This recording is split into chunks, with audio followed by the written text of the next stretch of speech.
Le renard et la cigogne.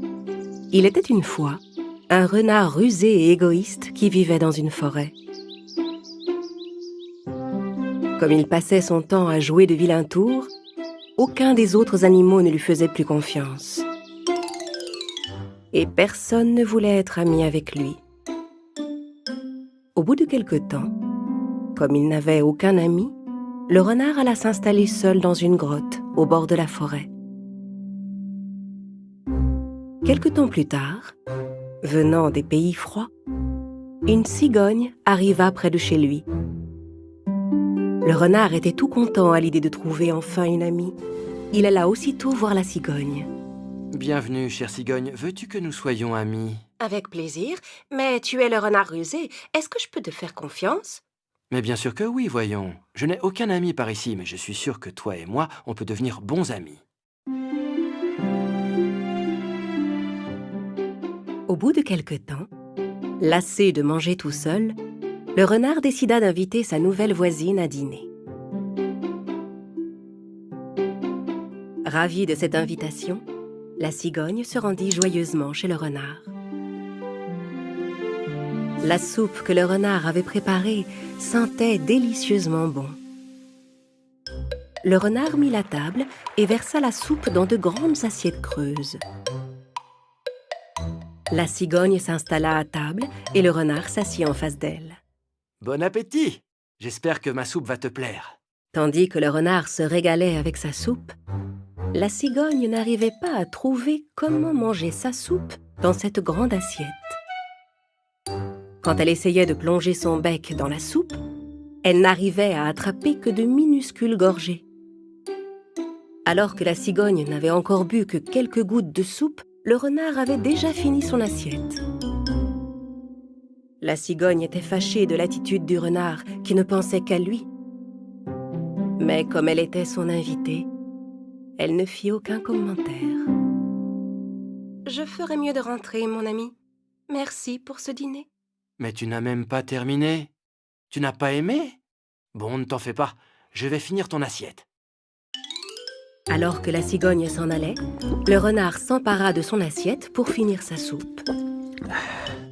La cigogne rentra tristement chez elle. Ce soir-là, elle eut beaucoup de mal à s'endormir, parce qu'elle avait très faim et qu'elle était très fâchée contre son voisin. Nous sommes des animaux très différents. C'est une chose que le renard doit comprendre et accepter. Mais comment faire? Après quelques instants de réflexion, la cigogne eut une idée. Elle voulait donner une petite leçon au renard. Le lendemain matin, elle alla trouver son ami chez lui pour l'inviter à dîner. Bien sûr, le renard était ravi de cette invitation. C'est très aimable à toi, voisine. Je suis si content d'être ton ami. La cigogne prépara le repas, puis mit sur la table une longue bouteille étroite pour elle et une autre pour le renard. Puis elle versa le riz qu'elle avait préparé dans les bouteilles. Elle servit également 2 bouteilles d'eau au goulot étroit. Quelques instants plus tard, le renard arriva. « Je suis affamé, mon ami. Commençons notre repas. » Les 2 amis s'installèrent à table. « Eh bien, je te souhaite un bon appétit. » Merci. Le renard essaya de manger dans son étroite bouteille, mais il n'y parvenait pas. Il n'arrivait même pas à boire de l'eau. La cigogne, de son côté, se régalait avec le riz qu'elle avalait grâce à son long bec. Le temps que le renard essaie d'attraper quelques grains de riz avec une fourchette, la cigogne avait déjà terminé son repas.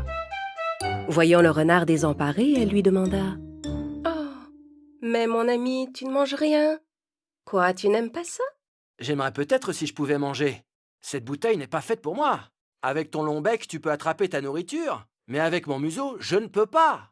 C'était la réponse que la cigogne attendait. « Je comprends, mon cher ami. Tu te souviens que je suis repartie affamée de chez toi l'autre soir? Parce que tu as servi la soupe dans des assiettes creuses et que je ne peux pas manger dans une assiette avec mon bec. » Alors le renard comprit son erreur. Il était désolé d'avoir servi le repas de la cigogne dans une assiette. Je suis vraiment désolé. Je n'ai pas pensé que tu ne pouvais pas manger dans une assiette, pardon. Ce n'est pas grave, cher renard. Au moins, comme ça, tu auras compris. C'est important de respecter les différences de chacun. Sur ce, la cigogne apporta une grande assiette dans laquelle le renard pouvait manger facilement et lui servit sa nourriture dedans. Le renard termina son repas avec appétit. Avant de rentrer chez lui, le renard eut une idée. Ma chère cigogne, prête-moi une de tes bouteilles, s'il te plaît, que je la rapporte chez moi. Comme ça, quand tu viendras dîner à la maison, tu pourras manger plus facilement. Eh bien, on ne t'appelle pas le renard rusé sans raison. Si tu utilises toujours ton esprit pour trouver de bonnes idées comme celle-ci, je suis certaine que tes amis et toi seront beaucoup plus heureux. Le renard et la cigogne éclatèrent de rire.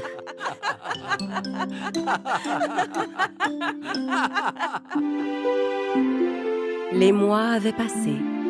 Avant de s'envoler vers des pays plus chauds, la cigogne passa dire au revoir à son voisin le renard.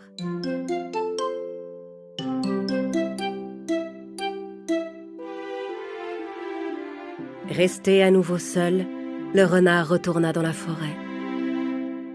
Mais il n'oublia jamais les paroles de la cigogne. Il ne se montra plus jamais égoïste et devint ami avec tous les autres animaux.